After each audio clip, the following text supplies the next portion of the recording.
Bonjour à tous et bienvenue pour ces enseignements de physiologie animale en vidéo.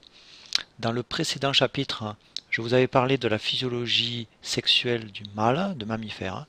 Dans le chapitre 5, nous allons parler de la physiologie de la femelle cyclique de mammifère, c'est-à-dire la femelle non gestante.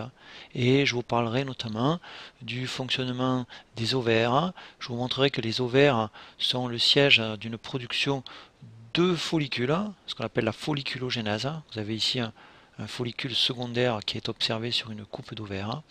Et je vous parlerai aussi des mécanismes d'ovulation et je vous parlerai aussi de la formation du corps jaune. Donc introduction concernant la physiologie sexuelle de la femelle cyclique. 3 points d'introduction. Le premier point, les deux différences fondamentales par rapport au mâle que nous avions vu dans le chapitre précédent. Alors la première différence, c'est l'existence de cycles, et nous allons parler dans ce chapitre 5 du cycle de l'ovaire. Nous parlerons aussi du cycle de l'utérus, nous parlerons du cycle vaginal, du cycle de la glaire cervicale, du cycle thermique, du cycle des gonadotropines. Donc notons qu'il existe des cycles chez la femelle des mammifères, alors que nous avions vu chez le mâle il y a une constance, une stabilité. Donc ça c'est un premier point différent et qui fait qu'à chaque instant il faudra bien se préciser à quel moment du cycle on se situe, car à chaque moment on a des paramètres qui seront différents. La deuxième différence par rapport au mâle est la grande variabilité entre les espèces de mammifères. Alors on s'intéressera essentiellement à la physiologie sexuelle de la femme, mais on fera aussi appel à d'autres espèces. Je vous parlerai notamment de la rate avec son cycle estrien, je vous parlerai aussi de la brebis avec aussi un cycle estrien, je vous parlerai aussi de la chatte et de la lapine qui ont une ovulation, on verra, provoquée par l'accouplement, et puis on parlera aussi d'autres primates comme le chimpanzé. Deuxième point d'introduction, présentation de l'anatomie de l'appareil génital féminin, comme nous l'avions fait pour l'appareil génital masculin. Alors on peut en gros voir 5 types d'organes dans l'appareil reproducteur, ici présentés sur cette coupe frontale. Alors premièrement, ce sont les deux ovaires ici, qui sont de part et d'autre de l'utérus, sur cette vue de face. Alors ces ovaires, ce sont les organes de l'ovogénèse, c'est-à-dire les organes sièges de la formation des ovocytes. Et nous allons beaucoup parler de ces ovaires qui sont les gonades femelles. Et je vais vous présenter la structure d'un ovaire.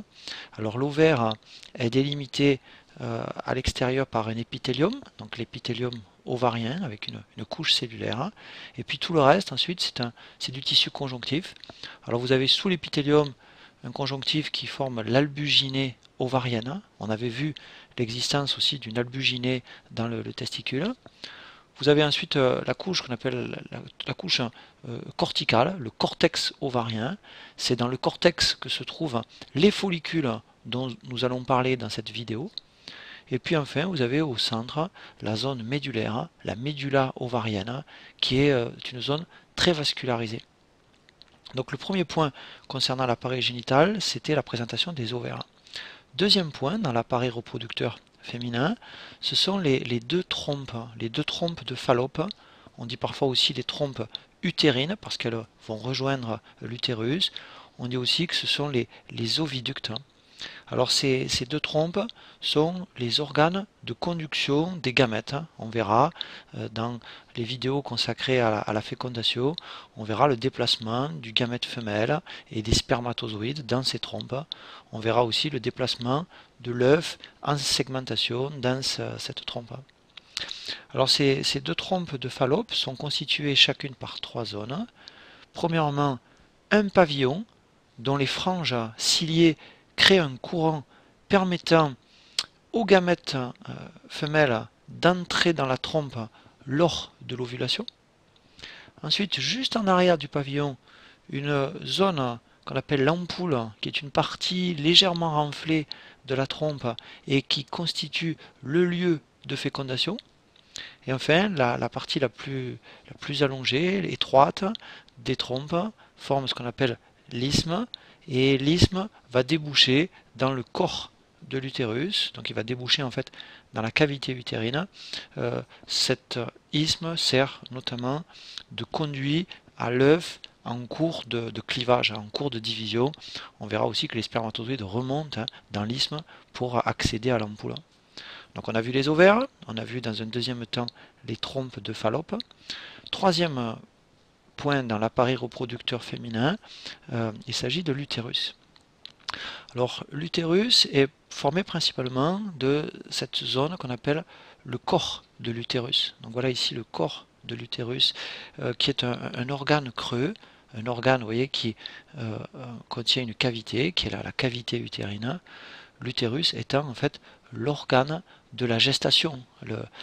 L'embryon puis le fœtus vont se trouver dans cette cavité. Le corps de l'utérus est un organe donc creux, c'est aussi un organe extensible qui va en fait se déformer au fur et à mesure que le fœtus se développe. Sa paroi est épaisse, on va y revenir dans un instant, et nous l'avons vu, cet utérus permet la gestation. Alors deux couches dans la paroi de l'utérus. La paroi de l'utérus est constituée tout d'abord par le myomètre. Donc myo ça veut dire muscle, mètre matrice, la matrice musculaire. Le myomètre c'est une épaisse couche située en position externe par rapport à la cavité utérine et cette épaisse couche est constituée par du muscle lisse. On verra le rôle de ce muscle lisse au moment de l'accouchement. Et puis la deuxième composante de la paroi utérine est constituée par l'endomètre. Donc l'endomètre c'est une partie de la paroi qui est tournée du côté de la lumière de la cavité utérine. Cet endomètre forme aussi ce qu'on appelle une muqueuse utérine et il va intervenir notamment au moment de l'implantation. On verra que l'embryon va s'implanter en fait dans cette structure. Notons enfin que l'utérus se termine par une partie étroite qui va s'ouvrir dans le vagin. Cette partie étroite forme ce qu'on appelle le col de l'utérus. On dit aussi le cervix. Donc est une partie très amincie où sont situées des glandes et les glandes de la muqueuse cervicale vont sécréter une glaire qu'on appelle la glaire cervicale qui va filtrer le sperme. Donc un petit schéma pour résumer l'utérus. La partie principale de l'utérus c'est le corps. La partie intermédiaire un peu amincie est l'isthme. La partie terminale c'est le corps, le col. Donc corps, isthme et col sont les trois parties de l'utérus. Et on retrouve les couches successives, myomètre, muscle de l'utérus, endomètre, muqueuse et cavité de l'utérus. Nous avons vu les ovaires, les trompes et l'utérus. Quatrième point, le vagin. Le vagin qui est l'organe de copulation qui va recevoir le pénis et le sperme lors d'un rapport sexuel. Alors le vagin, c'est un conduit à paroi mince qui s'ouvre à l'extérieur par un orifice qu'on appelle l'orifice vaginal ou orifice génital. Dernière partie de cette description de l'anatomie de l'appareil reproducteur féminin, je vais vous parler de la vulve. On dit aussi les organes génitaux externes et je vais vous présenter ces organes génitaux externes sur une vue ici de face. Alors, les organes génitaux externes sont constitués d'une part par le mont du pubis, on dit aussi le mont de Vénus, qui est une région adipeuse, arrondie, recouverte de poils et qui est située du côté ventral. Deuxième composante des organes génitaux externes, le vestibule. Alors le vestibule, c'est une fossette qui contient deux orifices. Elle contient d'une part l'orifice urinaire, qu'on appelle aussi le méa urétral, et à l'arrière, un second orifice qui est l'orifice vaginal ou orifice génital. Notons que près de cet orifice, la muqueuse forme une cloison incomplète qu'on appelle l'hymen et qui sera rompue, qui sera déchirée lors d'un premier rapport sexuel. Notons bien qu'il y a deux orifices distincts, orifice urinaire et orifice vaginal, car contrairement à la physiologie, à l'anatomie masculine, les voies génitales et les voies urinaires sont complètement séparées, alors que nous l'avions vu chez l'homme, les voies génitales et les voies urinaires étaient en fait unies dans la partie terminale, qui était la partie de l'urètre. Notamment, nous avions vu que l'orifice pénien, c'était à la fois un orifice urinaire et un orifice pour l'expulsion du sperme. Toujours dans la description des organes génitaux externes, on a vu le mont du pubis, on a vu le vestibule. Vous avez ensuite deux replis cutanés qu'on appelle les petites lèvres, et puis deux autres, donc une paire de replis qui sont en position interne.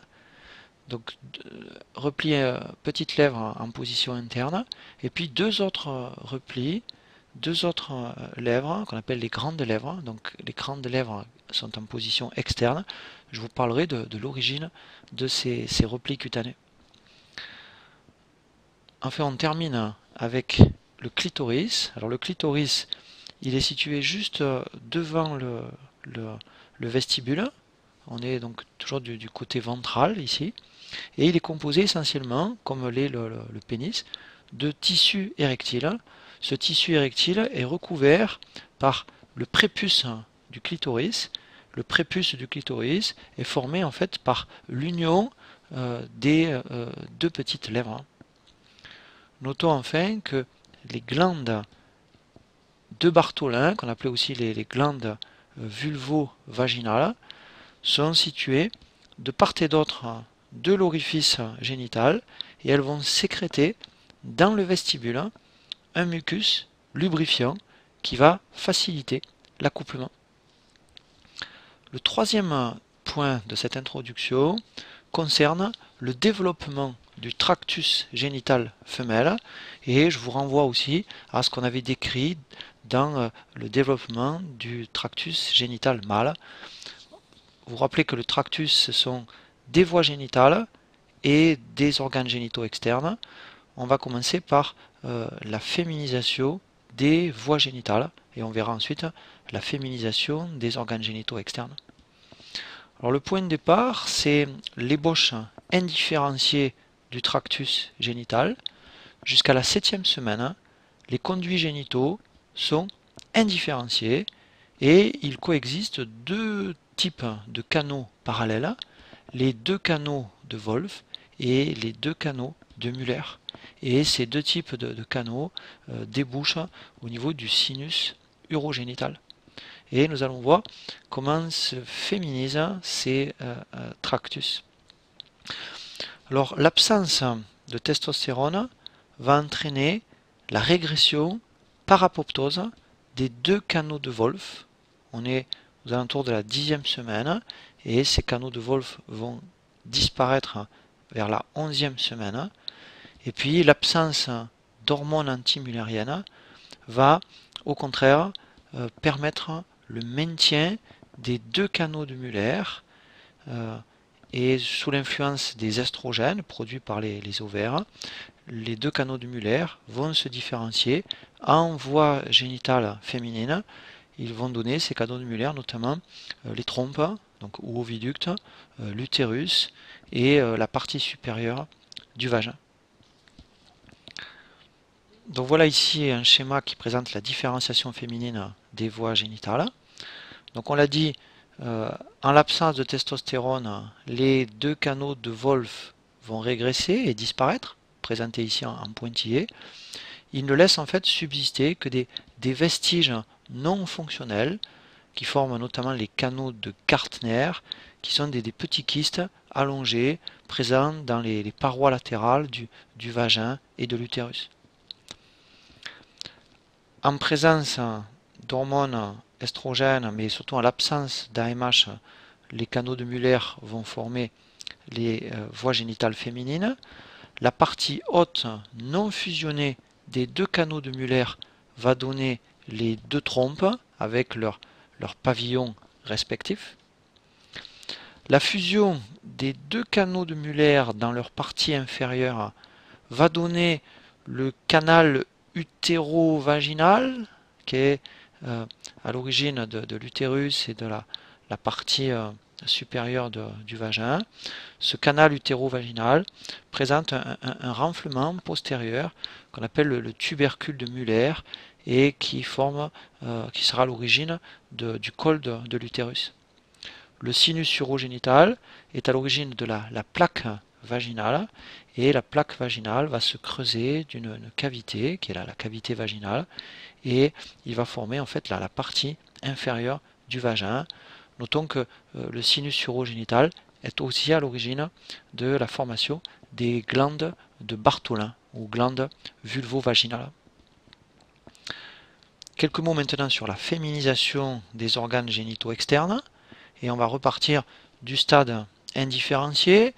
Vous vous souvenez que à la 7e semaine, on a ce stade commun aux deux sexes qui est le suivant.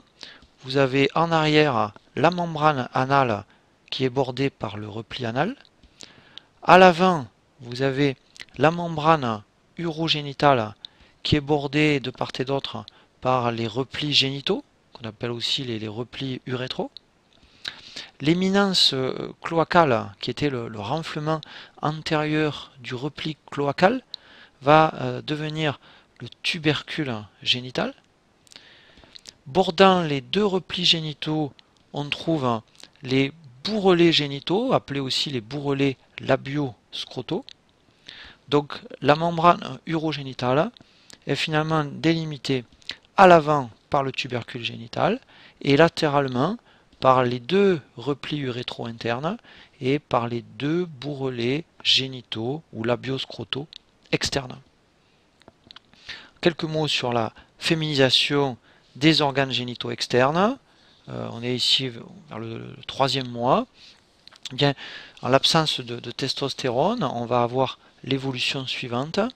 Les deux plis urétraux ou replis génitaux ne se referment pas, contrairement à l'homme où ils étaient à l'origine de la formation de la peau du pénis, mais ils vont former ici les petites lèvres, donc les petites lèvres internes que nous avons décrites tout à l'heure.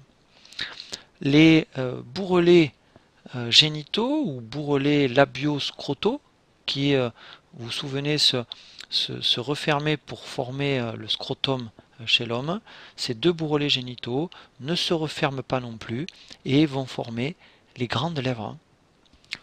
Le tubercule génital, donc à l'avant, se développe relativement peu et il va donner le clitoris, notamment la partie ici antérieure du clitoris qui est le gland du clitoris.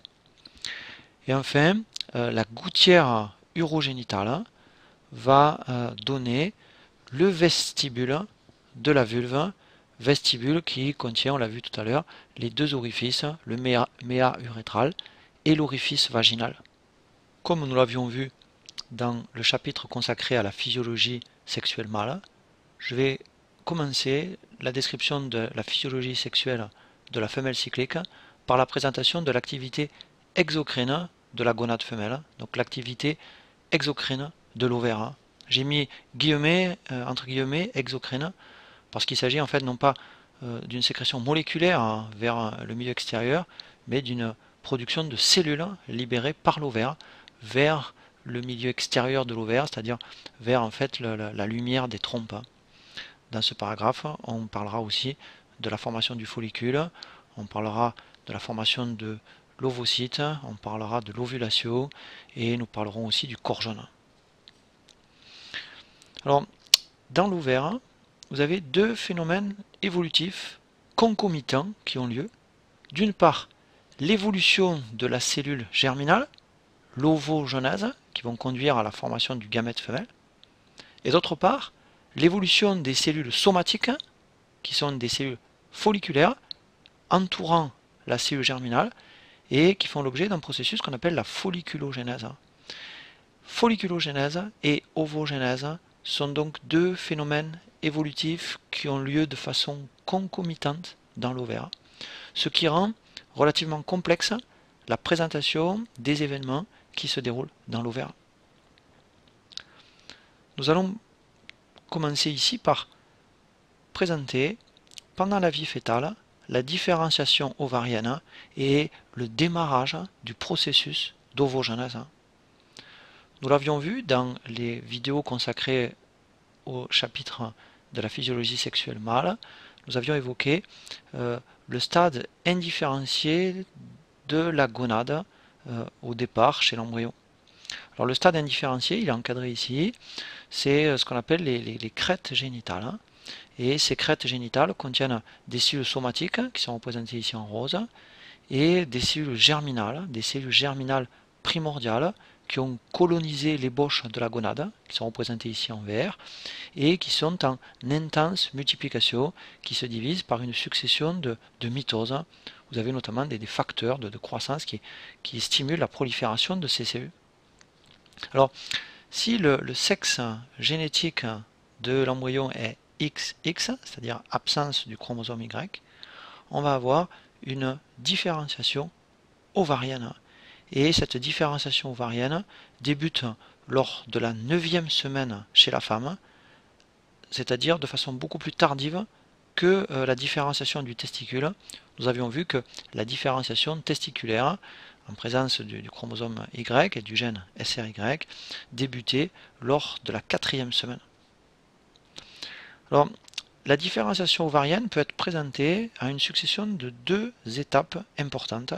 La première étape dans la différenciation ovarienne, c'est l'entrée en méiose de toutes les cellules germinales présentes dans l'ovaire embryonnaire. Alors, les cellules germinales primordiales en intense multiplication sont appelées des ovogonies.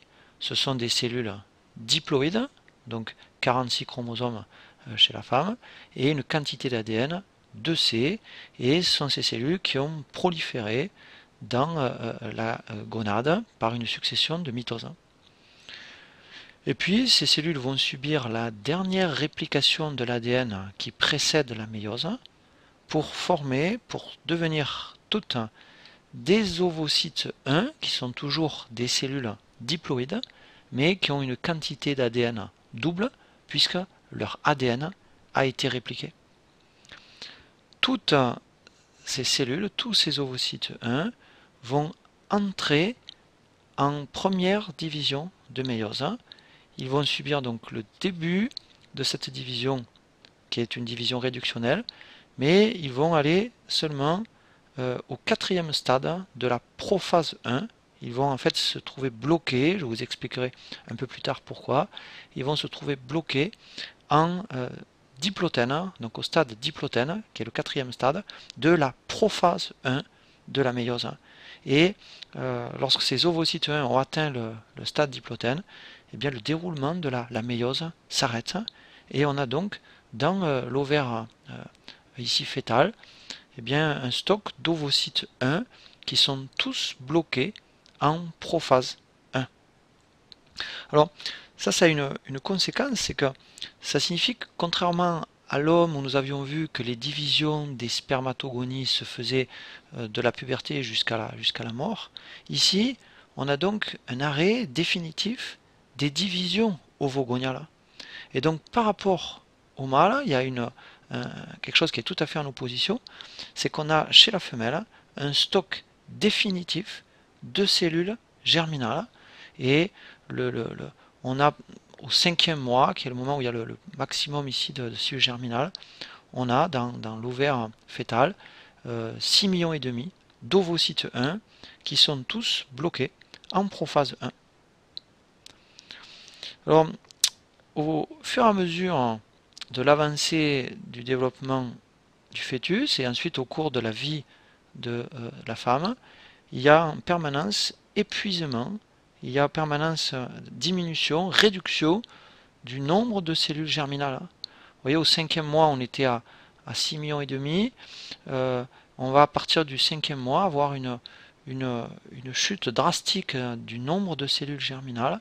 À la naissance, on a plus que 1 à 2 millions de cellules germinales, et ce nombre, vous voyez, continue à décroître pendant l'enfance, il continue à diminuer pendant la vie de la femme, et on a un épuisement pratiquement total des réserves des cellules germinales.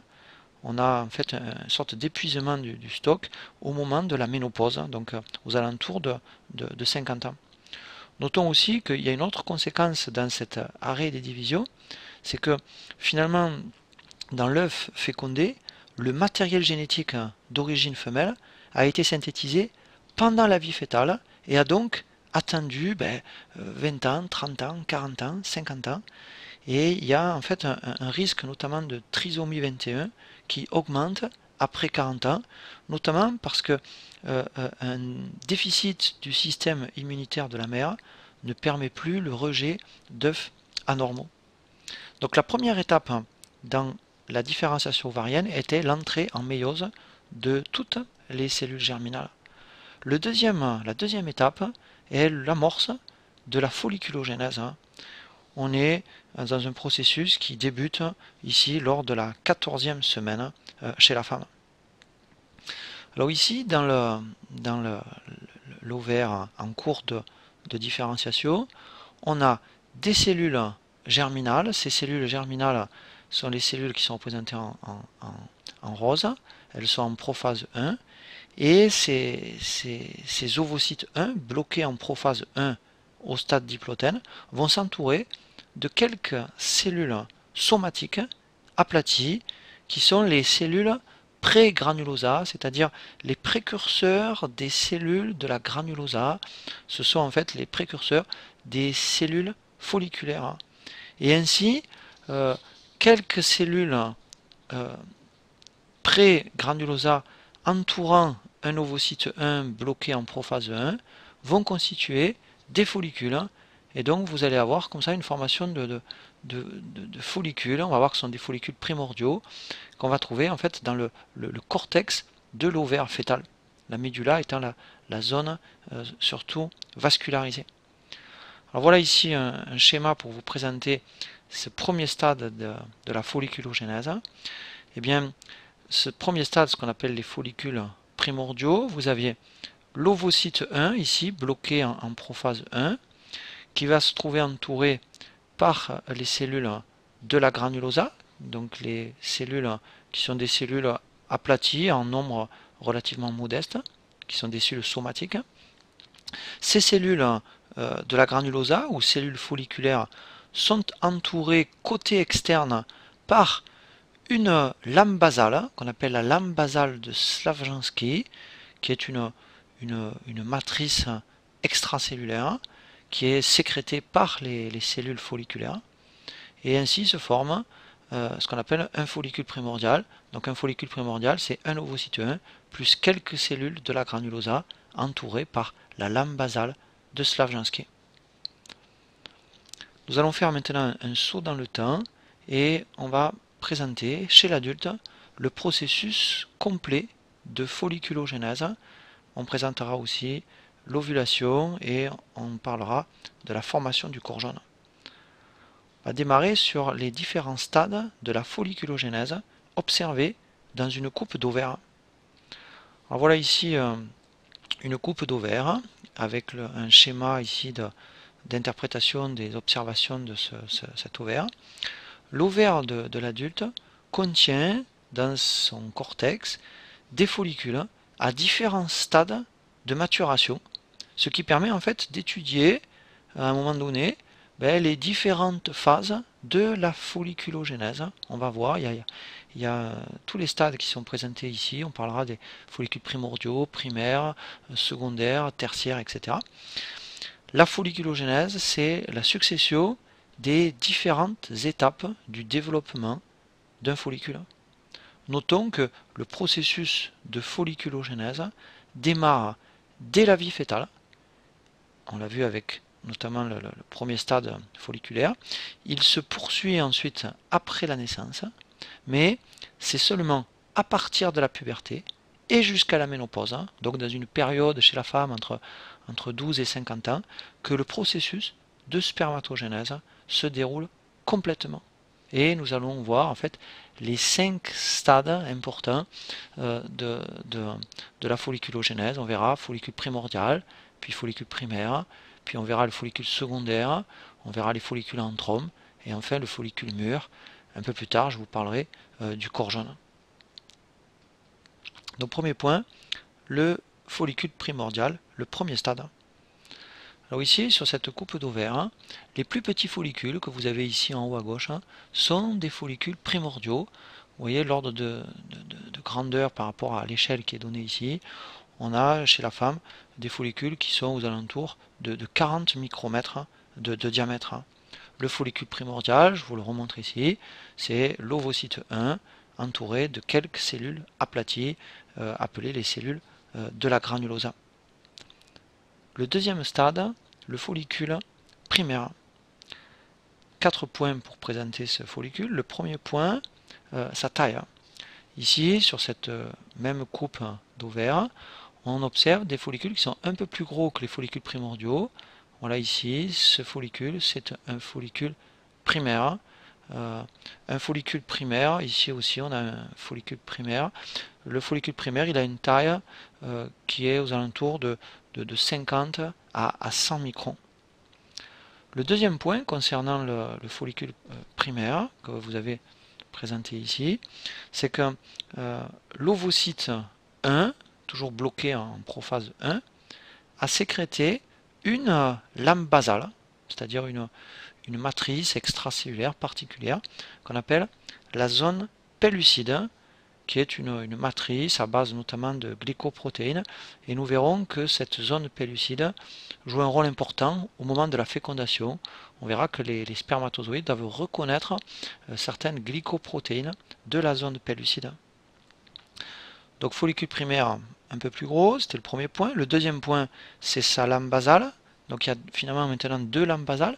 Une lame basale qui est la zone pellucide entre l'ovocyte 1 et les cellules de la granulosa, et puis une seconde lame basale de Slavlansky, qui est en périphérie de la granulosa, en périphérie des cellules de la granulosa. Le troisième point, qui est présenté ici dans ce schéma, c'est que la zone pellucide, qui est représentée ici en trait hachuré, est traversée par des prolongements des cellules périovocytaires, des cellules de la granulosa. On verra un peu plus tard qu'on appellera aussi ces cellules la corona radiata. Et donc vous avez des contacts qui vont se faire par le biais de ces prolongements entre les cellules périovocytaires et l'ovocyte 1. Enfin le dernier point, dans le follicule primaire, vous avez des cellules de la granulosa qui sont multipliées pour former non plus comme tout à l'heure une couche de cellules aplaties, mais une, deux, trois, quatre, plusieurs couches de cellules de la granulosa qui ont un aspect grossièrement sphérique, qui sont encore des cellules de taille modeste. Ces cellules communiquent les unes avec les autres par l'intermédiaire de jonctions communicantes, et elles communiquent aussi par le biais des prolongements que nous avons vu il y a un instant avec l'ovocyte 1. Notons enfin que les follicules primaires plus les follicules primordiaux représentent plus de 95% de la population folliculaire ovarienne. Ils représentent en fait la réserve folliculaire, c'est-à-dire une sorte de stock de follicules qui sont au repos et qui démarreront à un moment donné un processus évolutif de folliculogénèse. Nous avons vu deux stades, follicule primordial et follicule primaire. Nous allons voir le troisième stade, le follicule secondaire, qu'on appelle aussi le follicule plein. 4 points pour le présenter. Dans un premier temps, la taille. Alors le follicule secondaire, c'est un follicule qui est maintenant chez la femme entre 100 et 300 micromètres de diamètre, donc un follicule de plus grande taille. Voilà ici le follicule secondaire observé sur une coupe et le schéma d'interprétation, et vous avez la l'ordre de grandeur ici pour l'indice micrométrique pour pouvoir évaluer sa taille. Donc une taille importante pour ce follicule.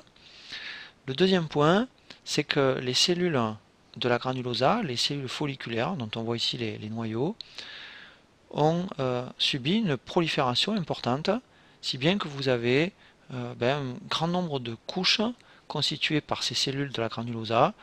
Vous pouvez avoir jusqu'à une vingtaine de couches constitutives de ce follicule secondaire. Donc un follicule assez gros, maintenant de nombreuses couches de cellules folliculaires, qu'on appelle aussi donc la granulosa au sens large. Le troisième point, les cellules de la granulosa sont des cellules stéroïdogènes, c'est-à-dire des cellules qui ont des spatialisations structurales, notamment des mitochondries à crête tubulaire, beaucoup de réticulum endoplasmique lisse. Ce sont des cellules, on le reverra, qui sont donc capables de fabriquer des stéroïdes. Et ces cellules de la granulosa communiquent entre elles. Elles sont unies par des jonctions adhérentes, mais aussi des jonctions communicantes, ce qui offre en fait des possibilités d'échange cytoplasmique entre les cellules de la granulosa. Ces jonctions communicantes laissent passer par exemple de petites molécules, des sucres, des acides aminés, des seconds messagers. Ces communications, ces jonctions permettent un couplage entre les cellules de la granulosa. Et enfin le dernier point, quand apparaissent sur la lame basale de Slavjanski quelques cellules apparentées à des cellules épithéliales, des cellules dites épithélioïdes, qui vont former les cellules de la thèque interne, et bien au moment où ces cellules apparaissent sur la lame de Slavjanski, le follicule secondaire sera qualifié de follicule pré-antral, et on est juste avant le stade 4, qui est le stade du follicule antral, c'est-à-dire du follicule tertiaire ou follicule cavitaire ou follicule à antrome. Là encore, 4 points pour le présenter. Premier point, sa taille. Alors ici, on a un follicule qui est de taille importante. Vous voyez ici, avec l'indice micrométrique, on a un follicule qui a un diamètre entre 300 microns jusqu'à 1 mm. Deuxième caractéristique, le follicule se creuse maintenant d'une cavité. Cette cavité, on l'appelle l'antrome. Et cet antrome est rempli par un liquide folliculaire qui est en partie sécrété par les cellules de la granulosa. Ce liquide est aussi un transsudat du plasma. Donc voilà ici le follicule tertiaire avec son antrome, c'est-à-dire sa cavité folliculaire remplie de liquide. Troisième point concernant ce follicule cavitaire. Ce follicule cavitaire est maintenant entouré par une thèque constituée par deux zones. La thèque externe, donc, qui est une enveloppe la plus périphérique ici, et la thèque interne qui est entre la granulosa et la thèque externe. Quelques mots sur ces deux thèques, avec ici un schéma détaillé de la zone des thèques. Donc ici, ça c'est la zone périphérique de la granulosa.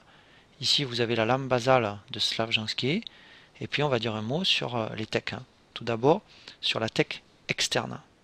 Alors, la thèque externe, c'est du tissu conjonctif qui est composé classiquement, comme les tissus conjonctifs tout à fait classiques, par des fibroblastes. Mais on trouve aussi, ça c'est classique pour un tissu conjonctif, des fibres de collagène, donc des molécules de collagène. Tout ça va servir à la charpente, au soutien qu'exerce ce tissu sur le follicule. Et puis vous avez des cellules dont on a parlé dans le tube séminifère du testicule, des cellules qu'on appelle les cellules myoïdes, qui sont apparentées à des fibres musculaires lisses et qui ont une capacité de contraction. On reverra le rôle de ces cellules au moment de l'ovulation. La deuxième partie de la thèque interne, celle qui est du côté de la lame basale de Slavjanski, bien la thèque interne et donc reste séparée de la granulosa par la lame basale, de Slavjanski. Et cette thèque interne est constituée par des cellules qui sont également des cellules stéroïdogènes. Voilà ici, pour les cellules à thèque interne, le schéma est issu de l'observation en microscopie électronique des cellules de la thèque interne. Eh bien, on a des cellules typiquement stéroïdogènes, c'est-à-dire avec des mitochondries à crête tubulaire et un réticulum endoplasmique lisse particulièrement abondant. Comme les cellules de la granulosa, ces cellules seront impliquées dans la synthèse de stéroïdes. Ça, on le reprendra, vous verrez, dans la prochaine vidéo. Le quatrième point concernant ce follicule cavitaire, c'est la vascularisation du follicule.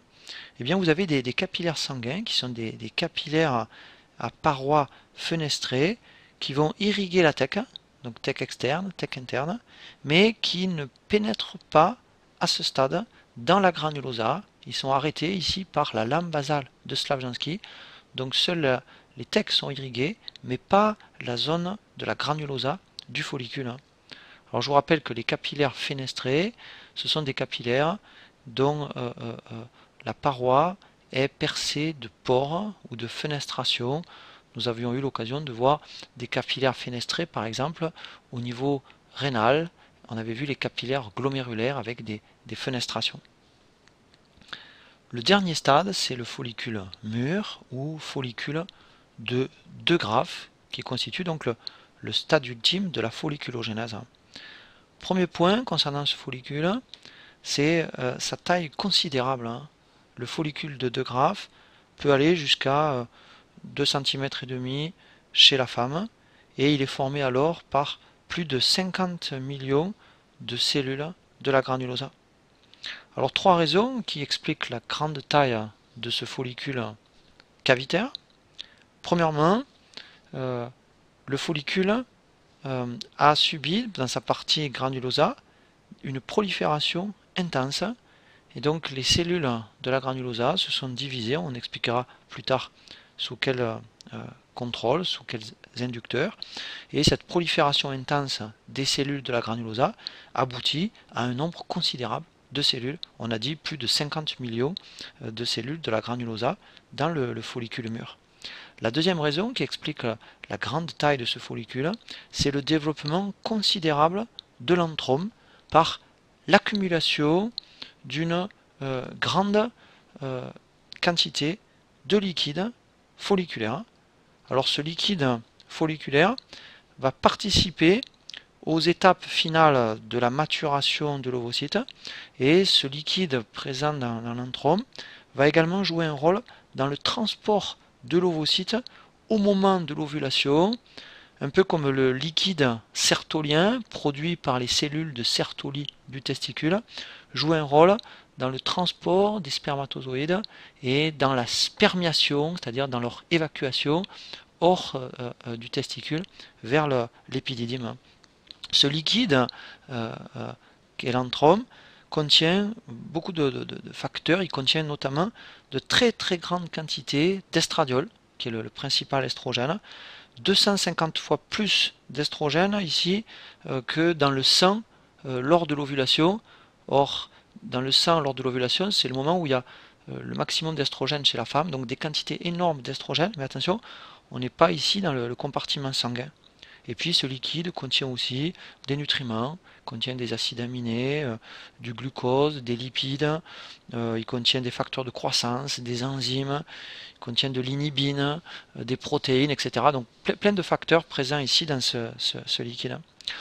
J'avais évoqué deux raisons pour expliquer la grande taille du follicule: la prolifération intense des cellules folliculaires, le développement considérable de l'antrome, mais également, troisième explication, les cellules de la granulosa ici, mais aussi les cellules de la thèque interne vont s'hypertrophier, et donc ça participe aussi à augmenter la taille de ce follicule.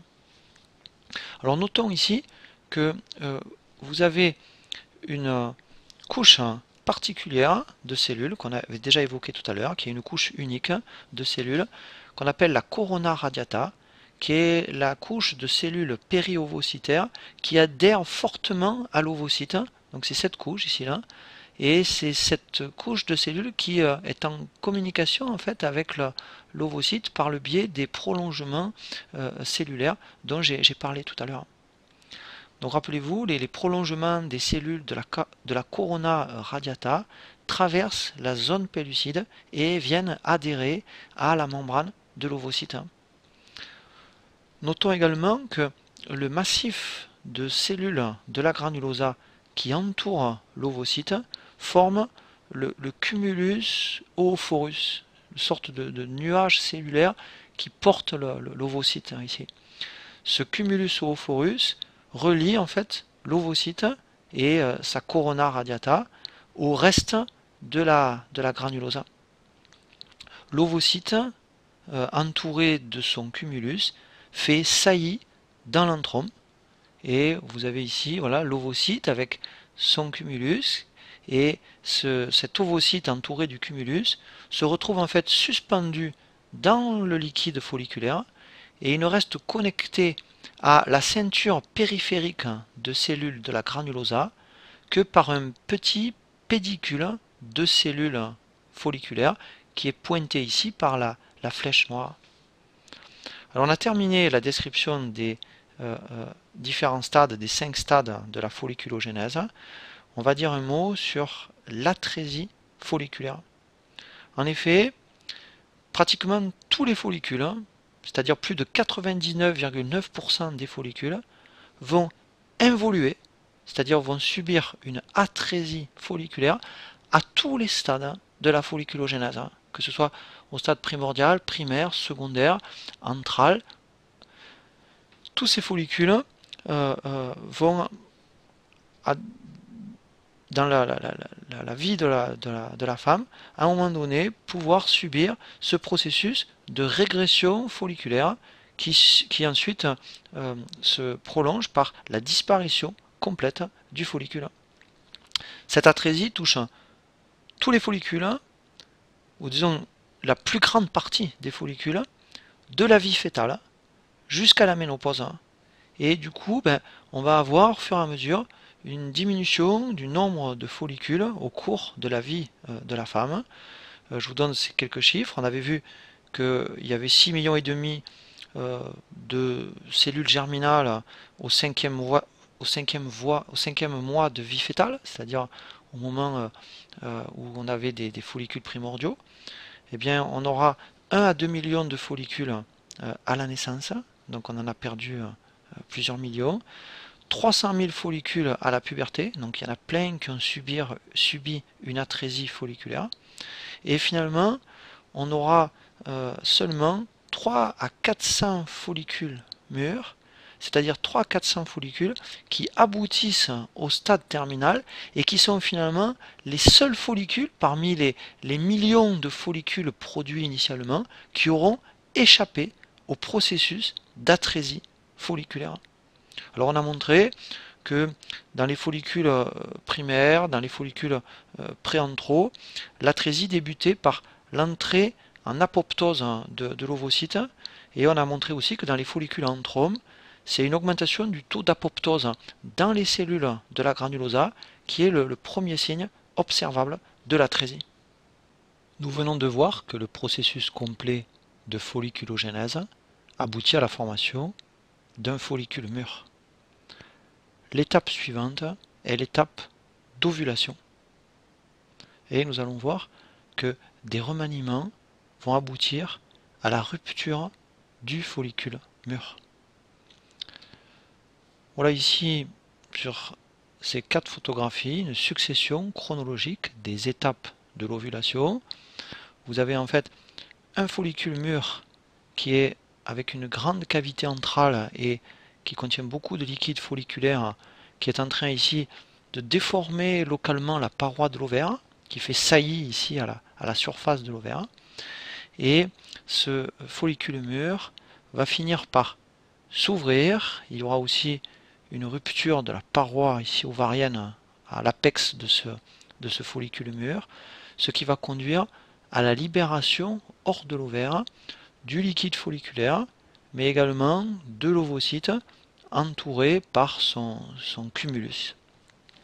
Ce processus d'ovulation résulte de trois phénomènes, de trois grands processus. Tout d'abord, un processus de dissociation des cellules folliculaires. En effet, dans le follicule mûr, les cellules de la granulosa vont se détacher de la lame basale, mais aussi de leur matrice extracellulaire. Ces cellules vont également cesser de se diviser, elles vont perdre également leur jonction qui les unissait. Les cellules du cumulus oophorus subissent les mêmes transformations, mais en plus elles vont sécréter de façon abondante un polymère de disaccharides qu'on appelle l'acide hyaluronique.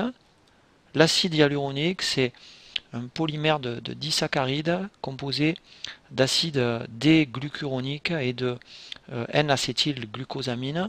Et cet acide hyaluronique est un composé qui est attractif pour l'eau. Il joue un rôle important, notamment dans les processus de développement. C'est un composé qui est également injecté pour combler les rides en chirurgie plastique, et vous avez un certain nombre de crèmes aussi qui utilisent cet acide. Alors comme les cellules du cumulus oophorus sécrètent de grandes quantités d'acide hyaluronique, et bien du coup l'eau va s'infiltrer entre ces cellules et ça va entraîner une dissociation totale, une séparation totale de ces cellules du cumulus. Donc une sorte de fragilisation de la masse compacte que constituaient ces cellules auparavant.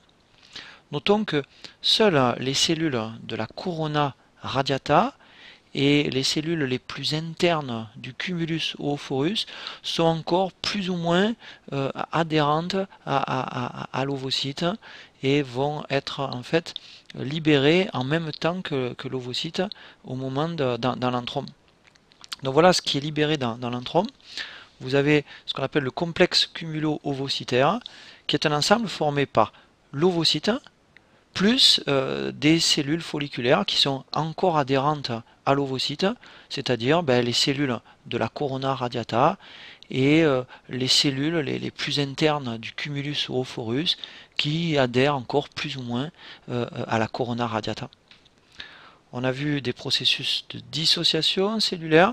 Deuxième type de processus qui vont conduire à la fragilisation ici de la paroi folliculaire et de la paroi ovarienne, permettant au complexe cumulo-ovocytaire d'être expulsé hors de l'ovaire. Ce sont des phénomènes enzymatiques, des processus enzymatiques. Donc fragilisation de la paroi du follicule et localement de la paroi ovarienne par l'action d'enzymes. Et on va évoquer quels sont les enzymes impliquées. On aura l'occasion de reprendre ces aspects quand on verra le déterminisme de l'ovulation. Alors, la fragilisation de la paroi folliculaire et localement de la paroi ovarienne résulte en fait de deux événements majeurs. Premier événement majeur, il s'agit de la protéolyse de la lame basale de Slavjanski, qui, vous vous souvenez, faisait la séparation entre la granulosa et la thèque. Cette protéolyse se fait sous l'action d'une enzyme qui est la plasmine. On avait parlé déjà de cette enzyme quand on avait évoqué les cellules de Sertoli. On reviendra d'ailleurs sur cette enzyme un peu plus tard. Du coup, la lame basale de Slavjanski va commencer à disparaître par endroits autour du follicule. Et c'est évidemment une fragilisation qui est induite. Deuxième événement qui entraîne la fragilisation, au niveau de l'apex folliculaire ici, on va avoir une dissociation des fibres de collagène présentes dans la thèque externe, mais aussi présentes dans l'albuginée ovarienne. Et l'enzyme impliquée est une collagénase qui va donc ici dissocier le collagène de la thèque externe et de l'albuginée ovarienne. Du coup, les cellules sous-jacentes de la granulosa, des thèques et de l'albuginée vont se dissocier totalement, puis disparaître par un processus d'apoptose et de nécrose. Donc on est en train d'induire une perforation ici de la paroi folliculaire et de la paroi ovarienne. Troisième événement, troisième processus impliqué dans l'ovulation, ce sont des processus mécaniques, c'est l'activité de cellules contractiles. Et nous avions vu que dans la tête externe, il y avait des cellules à capacité contractile, appelées les cellules myoïdes. Et il existe également des cellules de type fibre musculaire lisse à l'intérieur de l'albuginée ovarienne. Eh bien, ces cellules myoïdes de la tête externe et ces cellules contractiles de l'albuginée vont se contracter, ce qui permet l'expulsion du complexe cumulo-ovocytaire hors de l'ovaire.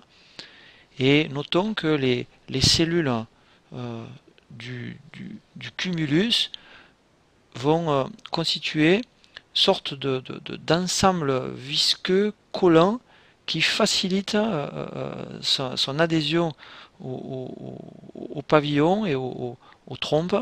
Et donc les cellules qui entourent l'ovocyte 1, en quelque sorte, facilitent la capture de l'ovocyte par le pavillon des trompes. Et vous avez donc ici ce complexe ici cumulo-ovocytaire qui va se trouver tout de suite capturé dans la trompe. Nous avons vu des événements de transformation concernant le follicule. Nous allons voir également que ces transformations concernent l'ovocyte. Et vous vous souvenez que depuis la vie fœtale, l'ovocyte était bloqué au stade de prophase 1 et donc dans le follicule, l'ovocyte est toujours à ce stade de prophase 1.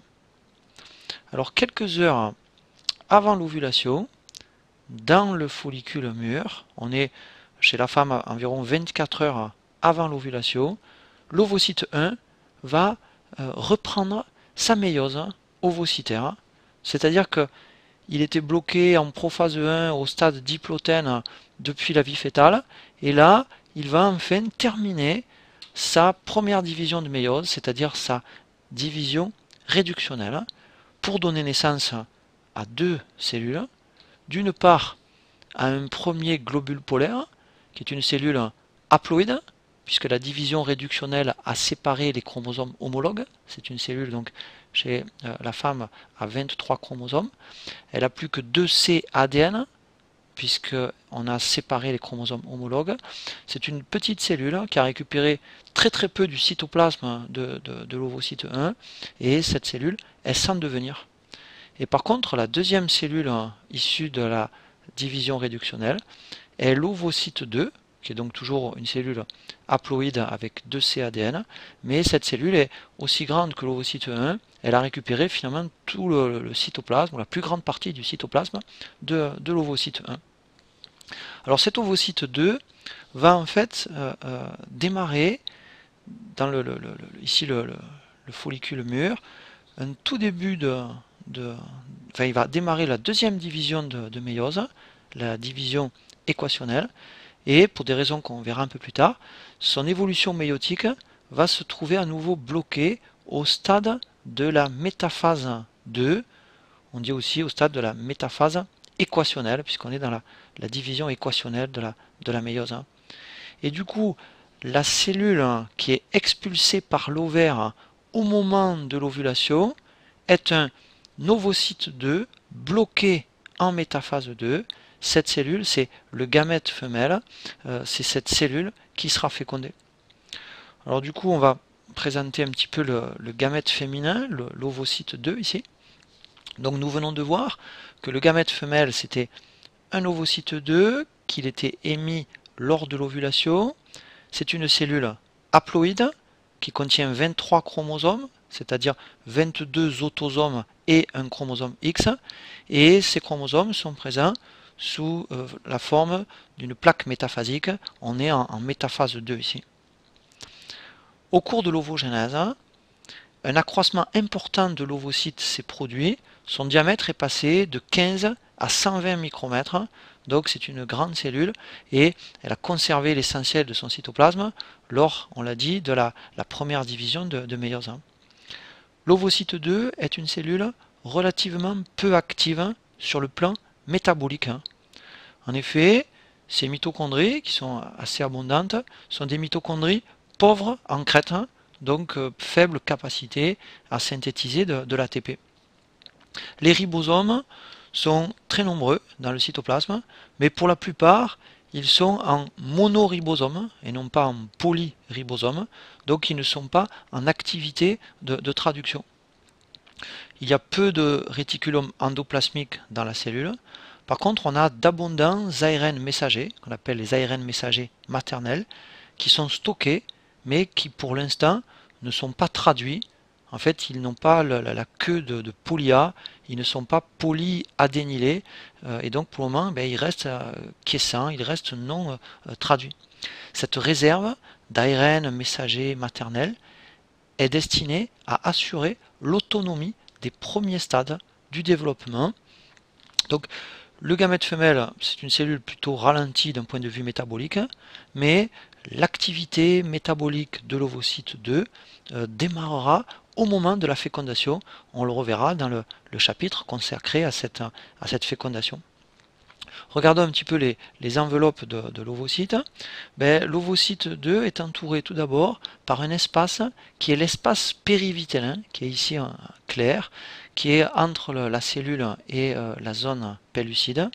Alors cet espace périvitellin, c'est un espace d'environ 0,5 microns qui est élargi ici dans la zone où le premier globule polaire a été libéré. Donc vous avez ici cette espèce de cellule sans devenir qui est un résultat de la division réductionnelle. Donc dans l'espace périvitellin, ici en blanc, le premier globule polaire qui est dans une zone légèrement élargie.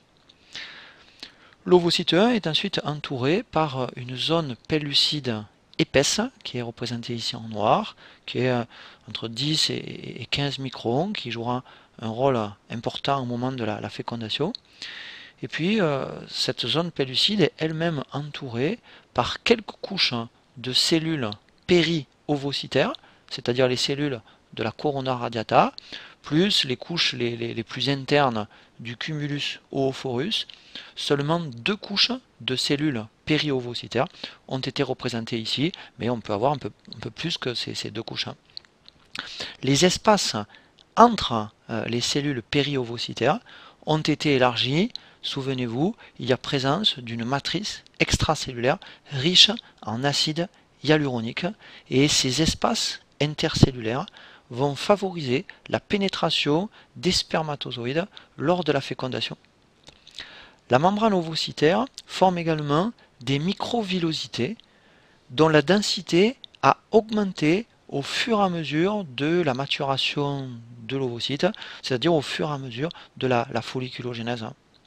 Enfin, l'ovocyte contient des vésicules qu'on appelle les granules corticaux, car ils sont présents dans le cortex cytoplasmique, et nous verrons le rôle de ces granules au moment de la fécondation dans une réaction qu'on appelle la réaction corticale.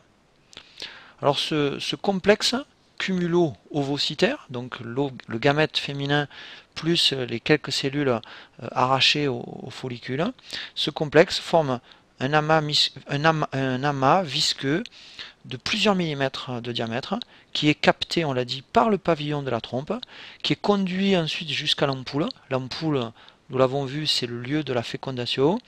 Et ce complexe va pratiquement obstruer ici l'ampoule et il va se trouver momentanément immobilisé. Et nous allons évoquer ce qui se passe s'il y a fécondation. En effet, c'est seulement en cas de fécondation que l'ovocyte 2 qui a été expulsé par l'ovaire au moment de l'ovulation va pouvoir terminer complètement son processus de méiose, va pouvoir terminer sa seconde division de méiose. Donc c'est seulement en cas de fécondation, c'est-à-dire lorsqu'un spermatozoïde va venir au contact de l'ovocyte 2, ceci se déroule, on l'a dit, dans l'ampoule de la trompe, c'est seulement en cas de fécondation que l'ovocyte 2 va terminer sa division équationnelle, sa deuxième division de méiose, ce qui aboutit à la formation de 2 cellules, d'une part un tout petit globule polaire, qui est le second globule polaire, qui est une cellule haploïde avec cADN, puisqu'on a séparé ici les chromatides. Cette cellule a récupéré très peu du cytoplasme de l'ovocyte 2. C'est une cellule sans devenir. Et par contre, l'autre cellule qu'on obtient, on peut l'appeler l'ovotide ou l'ovule, qui est fécondé, donc qui est aussi un œuf, lui a récupéré l'essentiel du cytoplasme de l'ovocyte 2, donc il est aussi grand que l'ovocyte 2. C'est une cellule haploïde, mais elle a aussi finalement, on y reviendra, le génome du spermatozoïde, donc elle a en fait le matériel génétique maternel plus le matériel génétique paternel. Après avoir vu l'ovulation, je vais vous présenter le corps jaune. Nous verrons la formation du corps jaune, puis ensuite le devenir de ce corps jaune. Au moment de l'ovulation, le follicule mûr s'est rompu et il a libéré, hors de l'ovaire, le complexe cumulo-ovocytaire. Eh bien, le follicule rompu va se transformer, après l'ovulation, en une nouvelle structure appelée le corps jaune. Cette formation du corps jaune correspond à deux transformations simultanées, une transformation à l'échelle folliculaire et une transformation à l'échelle cellulaire. Transformation tout d'abord à l'échelle folliculaire pour conduire de ce follicule mûr à ce corps jaune ici. Alors cette transformation va concerner la lame basale de Slavjanski qui avait commencé à être attaquée par la plasmine lors de l'ovulation. Cette lame basale va complètement disparaître, si bien que les capillaires sanguins qui étaient présents dans les tecs vont pouvoir envahir la granulosa. De même, les cellules de la thèque interne vont pouvoir pénétrer dans la granulosa et se mêler aux cellules de la granulosa. Nous avions vu que avant l'ovulation, la lame basale de Slavjanski séparait la granulosa des tecs. Et bien quand cette lame basale disparaît, les capillaires fenestrés vont pouvoir envahir la granulosa et les cellules de la thèque interne vont venir se mêler aux cellules de la granulosa. Deuxième transformation, c'est une transformation à l'échelle cellulaire, une transformation structurale et fonctionnelle des cellules de la granulosa et des cellules de la thèque interne. Ce processus de transformation est appelé le processus de lutéinisation.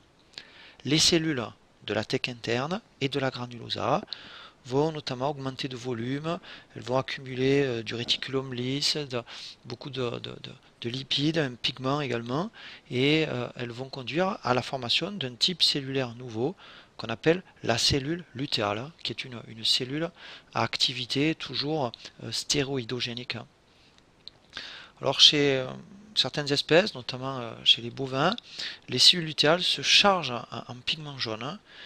Ce pigment jaune, on l'appelle le lutéus ou la lutéine, qui fait partie du groupe des xanthophiles. Et donc on a une structure du corps jaune qui est de couleur effectivement jaune. Chez d'autres espèces, comme chez la femme, c'est surtout une teinte rosée qui apparaît pour le corps jaune parce qu'il est surtout très vascularisé. Notons également que l'origine des cellules lutéales peut rester discernable pendant un certain temps et on peut encore identifier ce qui étaient les anciennes cellules de la thèque interne et les anciennes cellules de la granulosa. Ici, sur cette copie histologique d'ovaire, on peut voir le détail d'un corps jaune. Dans la partie 1, ça correspond à l'ancienne cavité folliculaire qui est maintenant occupée par un caillot sanguin en voie de fibrose. Donc on est en train d'avoir une structure ici qui se fibrose. La deuxième légende ici, c'est la zone qui entoure le caillot. Elle est constituée en fait par de grandes cellules lutéales qui sont issues des cellules de la granulosa. Elles correspondent à l'ancienne granulosa. Et puis en périphérie, vous avez des amas de petites cellules lutéales qui sont issues en fait de l'ancienne thèque interne. Ces cellules, on les appelle parfois aussi les cellules paralutéales ou cellules paralutéiniques. Et ces cellules vont plus ou moins se mêler au cours de l'évolution du corps jaune. Évoquons maintenant l'évolution ultérieure du corps jaune. Trois cas possibles. Premier cas possible, en l'absence de fécondation, et c'est ce qui nous intéresse dans ce chapitre concernant la femelle cyclique, bien le corps jaune qu'on appellera un corps jaune cyclique, va en fait avoir une durée de vie assez courte.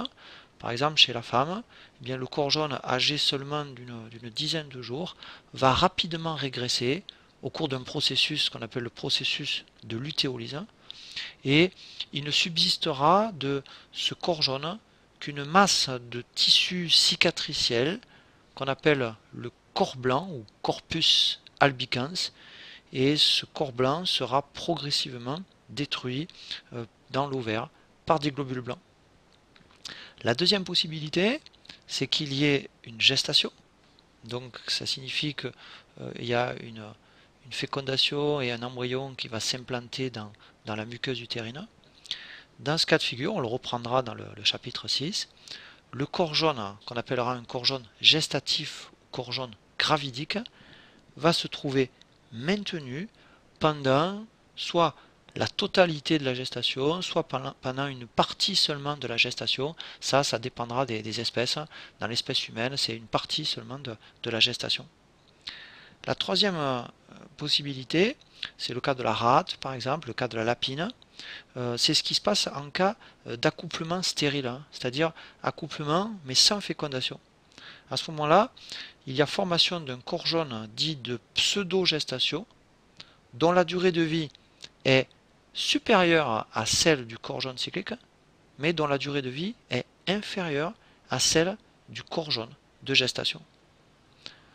On va terminer cette vidéo en évoquant la chronologie de l'activité ovarienne, et je vais vous parler tout d'abord des espèces dites à ovulation spontanée. On parle aussi d'espèces cycliques, c'est-à-dire des espèces dont l'ovulation n'est pas provoquée par l'accouplement. Parmi ces espèces, je vais vous parler des espèces à cycle menstruel. Alors les espèces à cycle menstruel concernent essentiellement certains primates, donc c'est le cas de la femme dont on parlera, mais aussi d'un certain nombre d'autres primates, tels que par exemple ici le chimpanzé, tels que le gorille, le macaque, le babouin, l'orang-outan. Mais ça concerne finalement assez peu d'espèces de mammifères, quelques primates seulement. Le signe le plus visible d'une activité cyclique chez ces espèces, c'est l'apparition périodique d'un saignement de l'utérus, ce qu'on appelle les règles, parce qu'elles vont se manifester de façon régulière, de façon cyclique. On parle aussi, pour les règles, de menstruation, d'où le nom donné à ce cycle, le cycle menstruel. On dira la femme a un cycle menstruel. Alors quelques mots pour présenter le cycle. Bien, chez la femme, le cycle menstruel a une durée de 28 jours, et vous avez à mi-parcours, donc c'est-à-dire théoriquement à J14, vous avez une ovulation qui se fait à partir d'un seul follicule mûr, et pour la plupart des femmes, il y a une alternance d'ovulation entre un ovaire gauche puis un ovaire droit, et vous avez donc un gamète émis par mois au cours de cette ovulation. Cette ovulation sépare les deux grandes phases du cycle, la phase folliculaire et la phase lutéale. Phase folliculaire avant l'ovulation, phase lutéale après l'ovulation. La phase folliculaire, attention, ce n'est pas la totalité de la folliculogénèse. La phase folliculaire correspond à la maturation finale d'un follicule chez la femme, puisqu'il y a un seul follicule qui mûrit. Et elle ne part pas donc du stade follicule primordial, mais on verra, elle part du stade des follicules préantraux, voire des jeunes follicules cavitaires. Cette phase folliculaire dure approximativement 14 jours, mais sa durée peut varier entre deux femmes ou chez une même femme au cours de cycles successifs. La durée de la phase folliculaire peut varier en gros entre 12 et 16 jours. Et après l'ovulation, vous avez une deuxième phase qui est la phase lutéale, on dit aussi la phase lutéinique, qui est une phase au cours de laquelle le corps jaune cyclique se forme, se développe, puis ensuite régresse. Cette phase lutéinique est une phase qui dure 14 jours chez la femme. Notons que le premier jour du cycle menstruel est défini comme étant le premier jour des règles parce que c'est la manifestation qui est évidemment la plus facile à mettre en évidence. Parmi les espèces à ovulation spontanée, ce que j'appelais les espèces cycliques, vous avez non seulement les espèces à cycle menstruel, comme la femme, mais aussi des espèces à cycle estrien, dont je vais vous parler. Exemple d'espèces à cycle estrien, la brebis et la rate. La brebis, on a un cycle estrien qui dure 16 jours, et la rate, un cycle estrien qui dure entre 4 et 5 jours. Alors ici, chez ces espèces, pas de menstruation. Et le signe le plus évident d'une activité cyclique est l'apparition périodique d'un comportement d'estrus. On dit aussi d'apparition de l'estrus. L'estrus, ce sont les chaleurs, c'est le comportement d'acceptation du mâle, le comportement de Ruth. Chez la rate, l'estrus se manifeste par une lordose, c'est-à-dire une immobilisation et une cambrure lombaire permettant l'accouplement. Et cette période de comportement particulier dure environ 8 heures et se répète tous les 4 ou 5 jours, ce qui définit un cycle estrien de la rate de 4 ou 5 jours. Par la suite, je prendrai l'exemple des cycles de 4 jours. Alors chez la rate, chaque jour d'un cycle de 4 jours a une dénomination particulière. Le premier jour, on l'appellera le proestrus.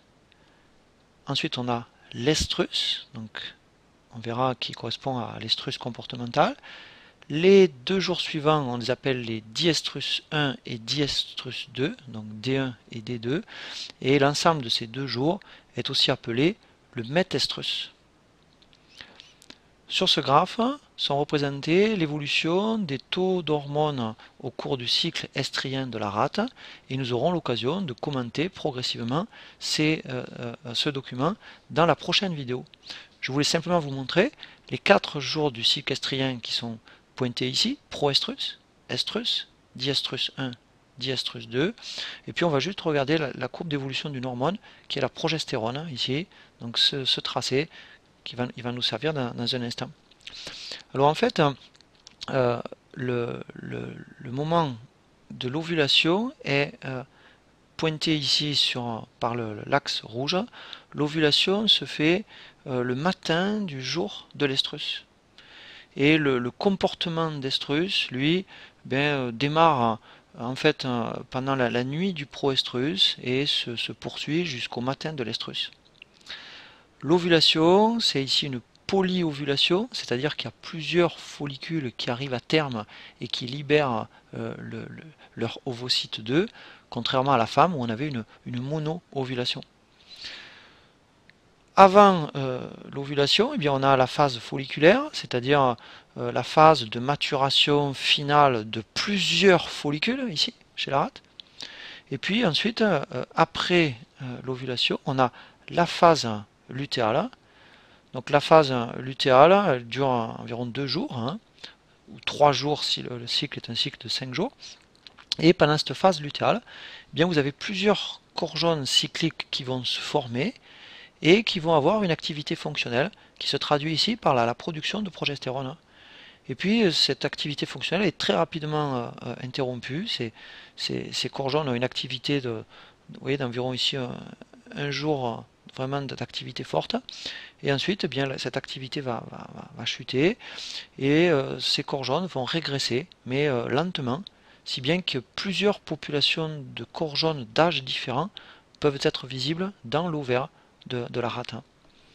Alors si les chorjones ici cycliques ont une durée très courte, en gros un jour d'activité pleine, notons que cette durée de vie du chorjone peut être augmentée en cas d'accouplement stérile, c'est-à-dire que si il y a accouplement mais sans fécondation, ça va déclencher la mise en place de chorjones de pseudo-gestation fonctionnelle, sur lesquels on reviendra dans la prochaine vidéo, dont la durée de vie est non pas de 1 ou 2 jours, mais dont la durée de vie est de une dizaine de jours, donc plus long que la durée de vie d'un chorjone cyclique. En fait, les durées des phases du cycle estrien varient selon les les espèces. On avait vu chez la rate phase folliculaire de 2 jours, c'est aussi le cas de la brebis. Par contre, chez la brebis, la phase lutéale dure 14 jours, comme chez la femme. Et donc on a un cycle estrien de la brebis qui dure 16 jours. On aura l'occasion de reparler de la brebis par la suite. Enfin, on termine cette vidéo avec les espèces à ovulation provoquée, c'est-à-dire des espèces dont l'ovulation n'est pas spontanée, mais l'ovulation n'aura lieu que s'il y a accouplement. Les espèces concernées sont par exemple la chatte et la lapine. Alors chez ces espèces, vous avez une phase folliculaire avec maturation finale de plusieurs follicules qui, on verra, produisent des estrogènes qui sont responsables justement de la phase de chaleur, phase de rut de la femelle. Et à ce moment-là, si la femelle rencontre un mâle, il y a accouplement. Et s'il y a accouplement, c'est l'accouplement qui déclenche l'ovulation. Donc il n'y a pas d'ovulation s'il n'y a pas d'accouplement. Alors après, il y a 2 cas possibles. Le premier cas, c'est qu'il y ait accouplement et que l'accouplement soit fécond, c'est-à-dire qu'il y ait fécondation. Et à ce moment-là, les follicules qui ont ovulé vont se transformer en corps jaunes, et ces corps jaunes seront maintenus toute la gestation. On les appellera des corps jaunes de gestation, durée de vie de 32 jours, qui est aussi la longueur, la durée de la gestation, ici, chez la lapine. L'autre possibilité, c'est que l'accouplement soit stérile, c'est-à-dire un accouplement sans fécondation, peut être obtenu par exemple si on fait une vasectomie du mâle, on lui coupe les canaux déférents. Et bien à ce moment-là, il y a toujours ovulation puisqu'il y a accouplement. Donc les follicules qui ont ovulé vont se transformer aussi en corps jaunes. Mais dans ce cas, les corps jaunes qui se forment seront des corps jaunes dits de pseudo-gestation, comme on l'a vu tout à l'heure chez la rate. Et ces corps jaunes vont avoir une durée de vie à peu près de 12 à 16 jours, c'est-à-dire la moitié de la durée d'une gestation normale. Enfin, notez bien que si la femelle ne rencontre pas de mâle, c'est-à-dire s'il n'y a pas d'accouplement, eh bien il n'y a pas d'ovulation. Et les follicules qui avaient subi une forte croissance pendant la phase folliculaire vont dégénérer. Et donc dans ce cas, il n'y aura pas de phase lutéale. Donc vous voyez, on n'est pas dans le cycle classique phase folliculaire, phase lutéale, puisque ici, chez une femelle de chatte ou de lapine, s'il n'y a pas d'accouplement, il ne pourra pas y avoir de formation de corps jaune. Voilà, nous avons terminé cette première vidéo consacrée à la physiologie de la femelle cyclique. On a vu que l'ovaire était un organe qui était capable de produire des follicules. On a vu la folliculogénèse. On a vu que l'ovaire était capable de libérer un gamète femelle qui est l'ovocyte 2 au moment de l'ovulation. On a vu aussi que l'ovaire était capable de former à partir du follicule mûr et du follicule rompu un corps jaune qui pouvait avoir une durée de vie plus ou moins longue selon les circonstances. Dans la prochaine vidéo, je vous parlerai de l'activité endocrine de l'ovaire, c'est-à-dire son activité de production d'hormones. Et je vous montrerai que l'ovaire produit notamment de l'estradiol et de la progestérone, qui sont des hormones stéroïdes. Nous verrons quelles sont les évolutions cycliques des taux sanguins de ces hormones chez la femme et aussi chez la rate.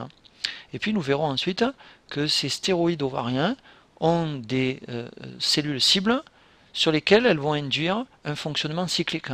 Et du coup, nous verrons d'autres cycles que le cycle ovarien. Nous verrons le cycle de l'utérus, nous verrons le cycle de la glaire cervicale, le cycle du vagin, le cycle thermique, et nous verrons à chaque fois que ces cycles sont conditionnés par le cycle des sécrétions hormonales ovariennes. Je vous remercie de votre attention et vous retrouve très bientôt pour la deuxième partie de ce chapitre 5 consacré à l'activité endocrine de l'ovaire.